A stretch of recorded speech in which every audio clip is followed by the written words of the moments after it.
رمضان شریف یو ډیره بختوره با برکته میاشت دی او د دې میاشتې بے شماره برکتونه فضائل دي.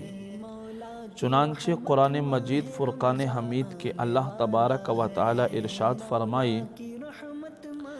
یا ایھا الذین آمنو اے ایمان والو کتب علیکم الصیام پتاسو باندې روجے فرض کړل شوې کما کتب علی الذین من قبلکم څنګه چې فرض شوی په هغو خلکو باندې چې ستاسو نه مخکې وو لعلکم تتقون لپاره د دې چې تاسو پرهیزګار شئ. دین علاوه ما عزتمندو رمضان شریف فرضیت متعلق او رمضان شریف فضائل متعلق قرآن مجید کې نور هم آیتونه شته دي. احادیثو کې بشماره فضائل او برکتونه د دې مبارکې میاشتې ذکر شوي دي. چنانچہ صحیح بخاری صحیح مسلم کے حضرت ابو ہریرہ رضی اللہ تعالی عنہ نا مروی دے حضور اقدس صلی اللہ علیہ وآلہ وسلم فرمائی سوخت چی رمضان المبارک میاشت راشی آسمان دروازے کلاو کړلی شي.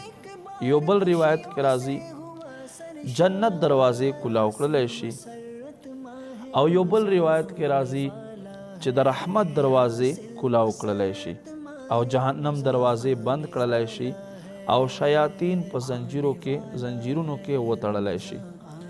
امام احمد و ترمذی و ابن ماجه په روایت کې دی څه وخت چې د ماه رمضان المبارک اولنۍ شپه راشي نو شیاطین هغه چې کوم سرکش دي دا قید کړلی شي جهنم دروازې بند کړلی شي او دا یوه دروازه هم کلاو نه پاته کیږي او د جنت ټولې دروازې کلاو کړلی شي.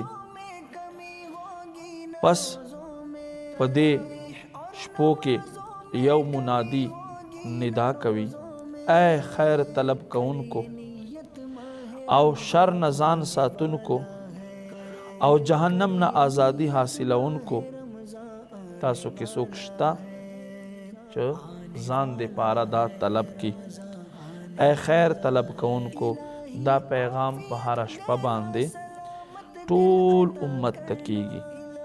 امام احمد و نسائی پر روایت کی دی حضور اقدس صلی اللہ علیہ وآلہ وسلم فرمائی دا میاشت د برکت والا میاشت تے اللہ تبارک و تعالی د دې روجے فرض کړی دي. په دې کې د آسمان دروازې خلاصې کړلی شي د دوزخ دروازې بند کړلی شي او شیاطینو مریو ته د اور پټې واچولی شي او په دې کې یوه شپه داسې ده چې هغه د زرو میاشتو نه بهتره دی او څوک چې په دې کې له ښېګړې نه محروم شو یقینا هغه محروم شو. الله رب کریم دې موږ ته د دې میاشتې فیض د دې میاشتې برکت د دې میاشتې عبادت د دې میاشتې خوند او لذت حاصلولو توفیق نصیب کی. وما علینا الا البلاغ.